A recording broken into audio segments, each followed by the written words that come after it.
বর্তমানে রয়েছি টেকনাফ উপজেলার অন্তর্গত সীমান্ত উপজেলা শাহপরদ্বীপ রয়েছে সেখান থেকে। আপনারা নিশ্চয়ই জানেন আজকে সকাল 10টার দিকে মিয়ানমারের যে রাখাইন রাজ্য রয়েছে সেখানে জান্তা বাহিনী এবং আরাকান আর্মির সাথে যে চলমান সংঘাত চলছিল তার প্রেক্ষিতে একটি নৌকাবোঝাই ট্রলার 27 জন আরোহী সহ বঙ্গোপসাগরের আমার পেছনে যে শাহপরদ্বীপ সীমান্ত এলাকা রয়েছে সেখানে ট্রলার ডুবির ঘটনা ঘটেছে। আমরা স্থানীয়দের মাধ্যমে যতটুকু জানতে পেরেছি এখানে স্থানীয় জেলেরা সেখান থেকে 18 জনকে উদ্ধার করলে কিন্তু বাকি আরো 9 জনকে উদ্ধার করতে পারেনি।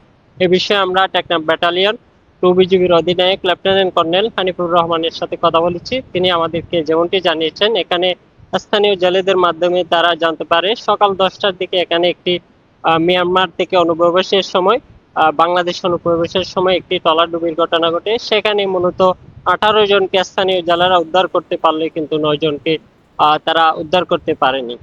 তাদেরকে পরবর্তী ব্যবস্থা গ্রহণের জন্য বিজিবি তাদেরকে প্রাথমিক চিকিৎসা শেষে তাদেরকে টেকনাফ মডেল থানায় হস্তান্তর করেছে।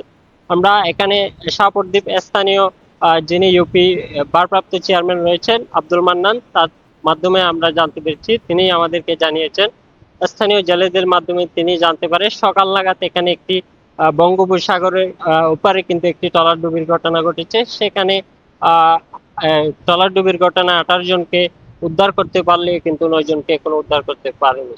পরবর্তী তিনি বর্ডার গার্ডকে জানালে বিষয়টি তখন টেকনাফ বিজিবির একটি ফোর্স তাদেরকে এসে মূলত উদ্ধার করে তাদেরকে টেকনাফ উপজেলার স্বাস্থ্য কমপ্লেক্সে নিয়ে যায়।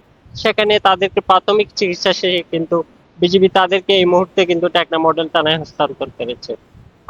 আমরা যদি বলি গত 1 মাস আগে কিন্তু মিয়ানমারের রাখাইন রাজ্যে কিন্তু চলমান সংঘাতের কারণে সেখানে বিভিন্ন সময় বিভিন্ন পয়েন্ট থেকে কিন্তু বাংলাদেশে রোহিঙ্গারা অনুপ্রবেশ করে যাচ্ছিল।